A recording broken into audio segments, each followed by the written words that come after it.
20 তারিখ গেছিলাম food blog করতে নয়, 20 তারিখ গেছিলাম বরমশাইকে অ্যাসিস্ট করতে তার কাজে। ওর কাজ সম্পর্কে একটু ডিটেলসে জানাই। সেদিনের কাজটা ছিল ব্রাইড গ্রুমের এন্ট্রি উইথ পাইরো। এছাড়া আমাদের কাছে রিটেলে dry ice, cold pyro, colour smoke, comet, confetti, paper blaster, pyro gun etcetera available. তাছাড়া মোটামুটি সবাই জানেন এখন যে কোনো অনুষ্ঠানে এন্ট্রিটা মাস্ট, মানে এন্ট্রিটা দেখতে এতটাই ভালো লাগে, সেটা ব্রাইড গ্রুম হোক বা কোনো বার্থডে সেলিব্রেশন হোক, দেখতে বেশ ভালোই লাগে। আর যদি আরো ভালো করতে চান নিজেদের স্পেশাল ডেজ গুলোকে, তাহলে আমাদের সাথে অবশ্যই কন্ট্যাক্ট করুন A to Z event management group. Full details contact number নিচে স্ক্রিনে দিয়ে দিলাম, যাদের যাদের ইচ্ছা অবশ্যই কন্ট্যাক্ট করে নিন। আচ্ছা বলে দিই সেদিনকের ব্যাপারে। গিয়েই দেখি ব্রাইড অর্থাৎ পল্লবী আমরা সেম ক্লাসে পড়েছি, কিন্তু সেম স্কুলে পড়িনি, তাই মুখ চেনা অবশ্যই আছে। অপেক্ষার অবসান ঘটে সেই শুভ মুহূর্ত এলো। আচ্ছা একটা কথা চিন্তা করুন তো,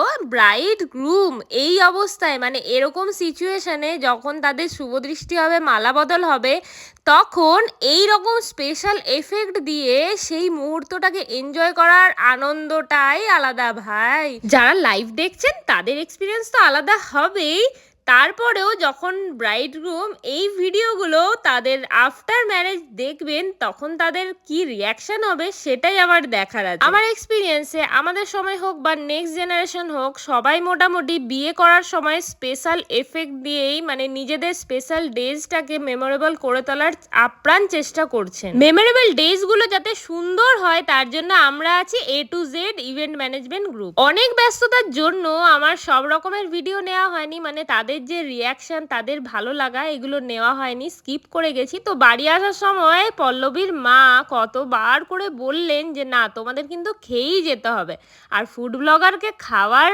আমন্ত্রণ জানাচ্ছেন আর খাবো না সেটা কি করে হয়। তার উপর আবার ট্রাস্টি ক্যাটারার আছেন যার উপর অন্ধভাবে বিশ্বাস করা যায়। আমি হলপ করে বলতে পারি ট্রাস্টি ক্যাটারারের খাবার আমি যতবারই খেয়েছি, খাওয়ার পরের দিন আমার কিন্তু কোনো রকম অসুবিধা হয়নি। ভেটকি মাছটা যা ফ্রেশ ছিল, ওহো, মুখে দেওয়ার পর জাস্ট গলে গেল। আর পোলাও, মাংস কষা, চিকেন কষা নিয়ে তো কোনো কথা হবে না, জাস্ট আমার মন ছুঁয়ে গেছিল সেদিনকের খাবারেও।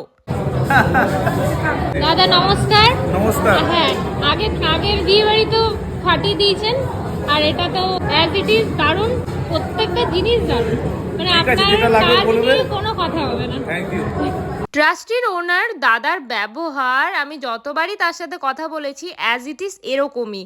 তো ভালো করে সবাইকে খাওয়ানো, আপ্যায়ন করা, এটাই তো আসল পরিচয়, তাই না? বরমশাই মাটন খায় না তাই মাটন নেয়নি, তবে চিকেন কষাটাও মাটনের থেকে কোনো অংশে কম ছিল না। কাজ সাকসেসফুল হওয়ার পর খাবার যদি এরকম সুস্বাদু হয়, তাহলে মনটা কতটা ভালো হয়ে ওঠে আপনাদের বলে বোঝাতে পারবো না। সত্যি দিনটা খুব ভালো গেছিল। কাজ, ক্লায়েন্টের ফ্যামিলি সবাই এত ভালো ছিলেন যে মনটা সত্যি ভালো হয়ে উঠেছিল। আইসক্রিম নিয়ে এবার বাড়ির উদ্দেশ্যে। আজকের ব্লগ কতটা ভালো লাগলো অবশ্যই লাইক, কমেন্ট, শেয়ার করে দেবেন। Tata, good night. আইসক্রিম পেয়ে গেলাম, কারণ কাজ করতে এসেছি, অ্যাসিস্ট করতে এসেছি, তো সেটার জন্য তো কিছু বউনি দরকার, তো টাকা পয়সা তো আমি নিই না, এইগুলোই নিই, তাই খাবারটাও ওর সাথে অ্যাসিস্ট করে এসে ফ্রি পেলাম। আর দেখে মনে হচ্ছিল যে আমি তোমার অ্যাসিস্ট্যান্ট এসেছি। একদমই না। আর আজকের আমাদের এই ব্লগটা কেমন লাগলো অবশ্যই লাইক, কমেন্ট, শেয়ার করে আপনাদের ভালোবাসা আমাদেরকে দেবেন। জানি না এই ভয়েসটা দিতে পারবো কিনা, গান চলছে, তবু ফেসবুকে দেবো। লাইক, কমেন্ট, শেয়ার করবেন। দেখা হচ্ছে নেক্সট কোনো ভিডিওতে খুব তাড়াতাড়ি। টাটা।